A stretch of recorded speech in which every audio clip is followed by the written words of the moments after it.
You see that there's tons of space on that page. You see the musical notes are on there and then tons of space. So although all of those instruments are playing together, they're actually all having to play with tons of space around them, which is really, really difficult. So there's lots of places to mess up, which is another way to think about it. So when there's tons of space on your score, it just means that it's difficult for the players to play because everyone is doing the same thing at the same time with lots of space around it, which makes it very hard for some of the players along the way.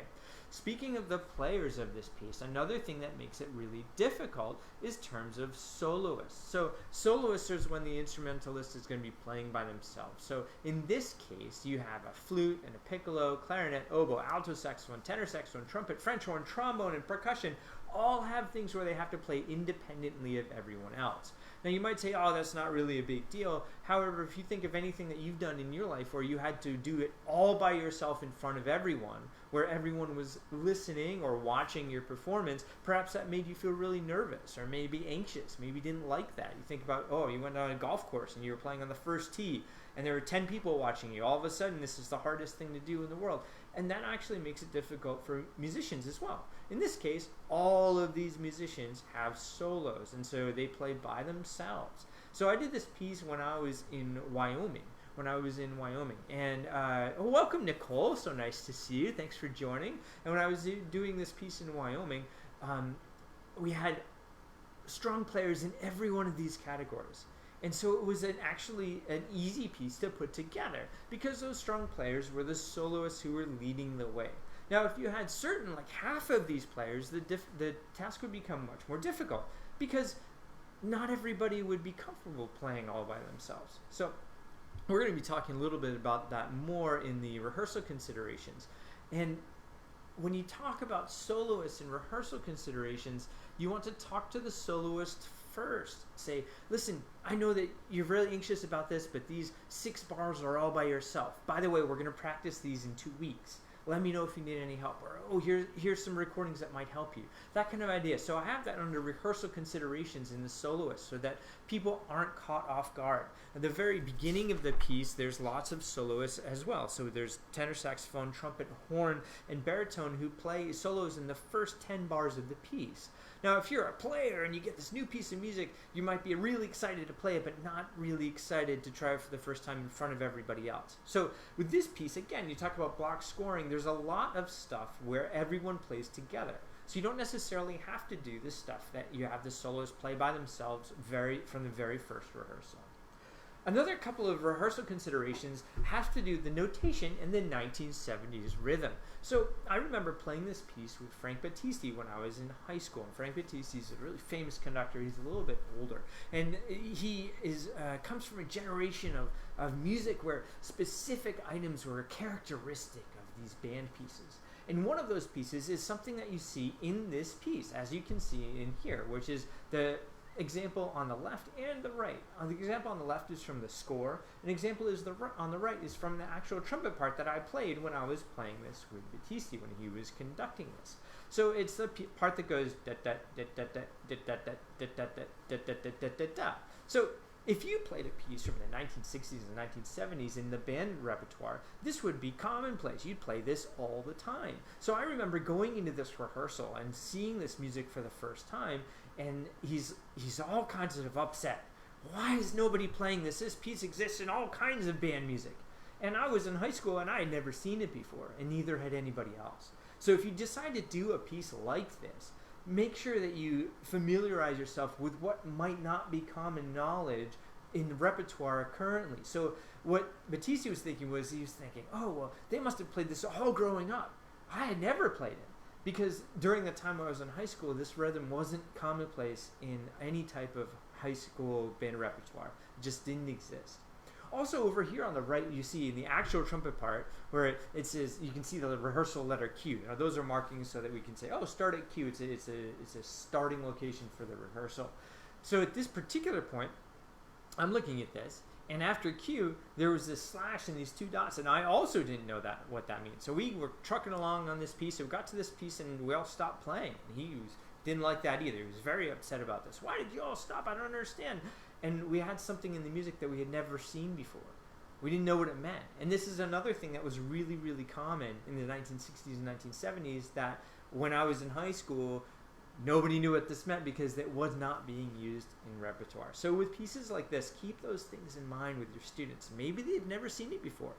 Maybe they need a little bit of heads up and, hey, this was used 30 years ago, 50 years ago, 40 years ago. Now, this is what it means. So that might be something else that will help with your rehearsal process. Another thing to think about is playing what's on the page and not how you think it goes. So in this particular piece, I know how Simple Gift goes, but the problem is the whole tune doesn't come back until the very end of the piece. So if you're a student and you're playing through this and you know it goes da da da da da da da da da da da da da da da da, it's great. But a lot of times this particular piece, they alter that theme. So in other words, they create variations of it that aren't exactly what you think it is or how you think it goes. So those are just elements that you can certainly think about when you're doing this piece. So if you're just joining us, welcome. Hopefully you're enjoying this live stream. Let us know in the comments section if you enjoy the concerts that the United States Air Force bands have been putting on, or if you can relate to any of these ideas that I'm talking about. If you're a musician, maybe if Nicole is still there, she has some input about, oh, I didn't know what that was either until I was older. Or maybe you knew what that was the whole time because you had played music with little slashes and dots in it. But let us know what you think, and let us know if you have any questions or comments. It's conductingquestions@gmail.com. I got lots of questions last week. Go ahead and put your questions into that conductingquestions@gmail.com as well. Again, this is Lieutenant Michael Flynn from the United States Air Force Band of the West. When we're talking about conducting ideas, I'll be going to be taking apart a little portion of this. This is just, it's the rehearsal section from A to C in this piece. And I've put in a couple of things here, as you can see on the page right in front of you. So we've got some woodwinds playing, we've got some clarinets playing, you've got a thing down the bottom that looks like a triangle, you've got RITs with dots, you've got railroad tracks or two lines going down, you've got horns coming, you have flute clarinets. There's a lot of stuff going on in this particular section of this piece. And I'm going to be talking about a little bit how you might approach this particular section and how it could actually go, how it actually goes and transfers into your rehearsal technique. Margaret Flynn asked a really great question. What do the little slashes and dots mean? I did not actually let you know what it meant. It means that the measure before is going to be repeated over and over and over again. So if you look back here right at rehearsal cue, you've got something in the bar before cue. If you're a musician, you might know what that means. If you're not, you're looking at a couple of notes with some rest in there. And at cue, you've got those two slashes and two dots, so rather a one slash and two dots. That means you just continue to repeat the measure before cue over and over and over again until the little slash, the two dots, goes away. So in this case, you'd be doing this 4 times total, which is what the little numbers mean over those bars. Excellent question. Okay, so back to conducting ideas. You've got a couple of things here to deal with, and you've got 2 hands and your face, of course, do your emotions, and up on the bottom of this screen up here, you can see that I've written in a triangle with a little X and a little note. So this particular piece has a really long score. And so the triangle happens way down at the bottom, and all of the other stuff happens at the top. So I draw in the triangle part ahead of time so my eyes don't have to go quite as far. So here you've got a couple of things. You've got tempo, quarter equals 92. That means that there's 92 beats per minute. And then you've got some entrances and some dynamic markings, and you've got some ritardando, which means go a little bit slower, and then you've got a fermata, which is the little half circle thing with a dot on it, which means you hold on to it for a little bit longer, and then you've got 2 vertical lines, or I guess diagonal lines. That means stop this sound. So at the very beginning, we're going to be dealing with a couple of different things. One of which is that all of the people who are playing, which is flutes and clarinets, are right in front of you as the conductor. So you're looking at the ensemble, and everyone is very, very close to you. Whereas the triangle player is probably 30 or 40 feet in the back of the ensemble standing up. So here, I might go ahead and use my right hand to conduct all of the woodwinds in front of me, and then use my left hand to cue the percussion. I'm actually going to do that again, the bar after beat. So at this very start of this piece, this particular part of the piece is going to be something you'll recognize as well. And it starts at A, and it goes Bum, dum, da, da, da, da, da, da, da, da, da, da, da, da, da, da. So it's something that you kind of recognize as it goes. So at the very start of it, I'll use my right hand for the flutes and the clarinets and the triangle for the top. So it might look something like this. Da, da, da, da, da, da, da, da, da, and then it slows down here, dum, bum, be, and you've got a fermata. So as a conductor, you have to decide how that note is going to finish. Now this particular one, it has a ritardando and has a kind of a gentle, soft ending, like a silky, soft ending. So I don't want the cutoff to be really abrupt. I want to have it have a little bit of release and resonance to it. So the last bar before B might go dom, and then you release it up. Now you've got something interesting. The next part is where the brass comes in at B. I would release that and then have the release be the breath for the brass and transition to a little bit later, longer, further away, not later, but further away in the ensemble. So the first 4 bars are all going to be right in front of me, and then a release here, and then transitioning to the brass where they're going to be coming in with the next section at letter B. So the bar before B might look something like this. D, dom, B, and then my release is going to be the same as the breath for the brass. Release, and then brass. D, dom, B. So at letter B, you've got a fermata that the note in the brass holds into the woodwinds. So what I'm going to do is keep the fermata hold in my left hand and then start the woodwinds with my right hand as we go through it. So at B, you have B, bom, B, there's all the low brass there, and then starting the bar after B. Bom, ba, da, dee, da, ba, dum, B. Okay. So 2 bars after B, the third bar of B, where all those notes kind of spread out and it's all long, I'm going to actually cue in the bells to play there as well. So basically what I'm thinking at B is brass, brass, brass, hold here, and then woodwinds, dum, ba, and then my left hand transitions to the bells, they come in there. So I'm actually thinking about moving this around. So we've got some ideas about style, release, and dynamics. So location and percussion, we talked about too. You have the woodwinds right in front of you, and you've got the brass and percussion a little bit further away from you. In terms of markings, we talked about the triangle being in there. CL is my abbreviation for clarinet. That's why I mark those in there as well. So in terms of time, we've got some very specific time markings for the composer. Right at A, it says odd tempo at 92. And then B, it's rubato, which is a little bit more freely and broadly, as even it says in the brass down there. You've got something that says quarter note equals about 84.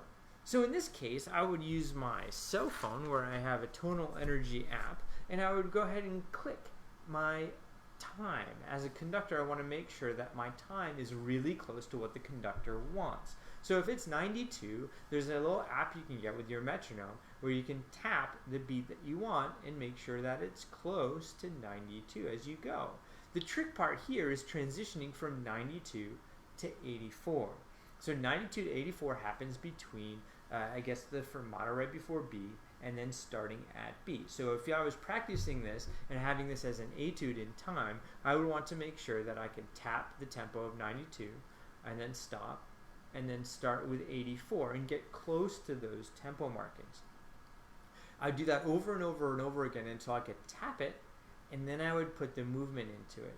So just like anything else, when you're adding complexity, you have to have a much firmer grasp of the time. So I'd make sure I had the grasp of the time first before moving anything with my hands to create any complexity with that particular piece. So with that particular release. So I tap along first, then release, then tap to 84, make sure that was correct, then think about where I was moving all of the parts in terms of the cues. Okay, so a couple other things is that we have some dynamics in here. Right at letter B, you have in the brass, there's broadly B, da, D, and then they play a little bit softer. I already talked a little bit about how you maintain sustain with the left hand, but you can actually get them to play softer by just turning this over and not giving a release. So you have B, dom, B, just a little bit less. And then you continue, dom, ba, da, dee, da, ba, dom, B. So a lot of that would be something that I would practice. And we talked a little bit about, in the last episode, about why you do practice. Treat it as if you're holding your trumpet and you're trying to play an etude. You never just try and play it all the way through. Or maybe you do the first time and then you realize like, oh, I need to practice these parts. And then you find out the transitions that are difficult for you. Then you take actually a little magnifying glass and figure out how to fix those specific areas. This is one of those areas in this piece in terms of what you are doing in terms of your practice. So create little etudes for yourself. Create little ways that you can practice it on your own, on a loop. I'd practice the 92 to 84 over and over and over again. And this is just 6 bars out of this piece that's hundreds of measures long. So you find these sections and then you learn how to practice it by practicing efficiently. And we talked about that actually in the last episode as well. So hopefully that gives you an idea about how this piece moves in terms of conducting. I would treat almost all of the transitions here the same way. So I gotta examine them, I'd look at the markings, I'd look at the time, I'd look at the style, the release, the dynamics, location of where the cues might be, and what the percussion might be doing, especially if they're disconnected from the rest of the ensemble. In this case, what I mean by that is that the whole top part of the music has got woodwinds, and then down at the very, very bottom there's one percussionist playing. So keep in mind of all those things. So as you're thinking about these conducting ideas and conducting examples, go ahead and send me your questions, which you can send to conductingquestions@gmail.com. And hopefully you will be able to come up with some ideas about why did you decide to do this, or maybe I'd really like for you to take a look at this particular piece. I really like it. Or maybe you really like band music with marches and you take a look at that. Oh, what about the Stars and Stripes Forever? When can we take a look at that one? Absolutely happy to do so. And again, that's how we connect with the community here, is by talking through those items with you. And this particular piece is a result of conversations that I've had through email and through Facebook Messenger about pieces that individuals would like to see me take a look at. So hopefully you enjoyed this segment on a piece that was selected by the people who are viewing this video. So thanks very much, and if you have questions or comments, please send them to conductingquestions@gmail.com. I've been getting a ton of requests about pieces to take a look at, conducting concepts, if you'd like to deal with any type of movement of this. You'd be able to have a wonderful wealth of information. So speaking of wealth of information, I'd like to address Angela Skipping's question about where do I direct flute specific questions. We would be happy to talk to you about that. If you email your questions to the one in conductingquestions@gmail.com, I'll put you in touch with the flute players here at the Band of the West to answer your questions. Also, there's going to be a video series coming up where it's going to be a series of master classes featuring the members of the Band of the West talking about music that you can actually play along with and actually have a master class interaction with them on those pieces. So happy to do that as well. So if you send those questions to conductingquestions@gmail.com, I can direct you to the right person to find those answers as well. So hopefully you enjoyed this segment. Next Monday at 3 o'clock, we're going to be talking about programming for concert programming. How do we look up what we're doing? How do we decide? How does the director decide which kind of pieces to do, what kind of music to choose, and what type of music to do in what kind of venue? So hopefully you enjoyed this. Thanks a lot for checking out the stream. If you have questions and you're watching this on repeat, feel free to send those questions to conductingquestions@gmail.com, or even suggestions for pieces or concepts that you'd like to have me talk about in this series. I've had a wonderful response so far, and it's a wonderful way to connect with our audience here, even though we can't be in the same location in person. So hopefully you enjoy this. Again, this is Lieutenant Michael Flynn with the United States Air Force Band of the West, based out of San Antonio, Texas. And take care. We'll see you next Monday at 3 p.m. Central.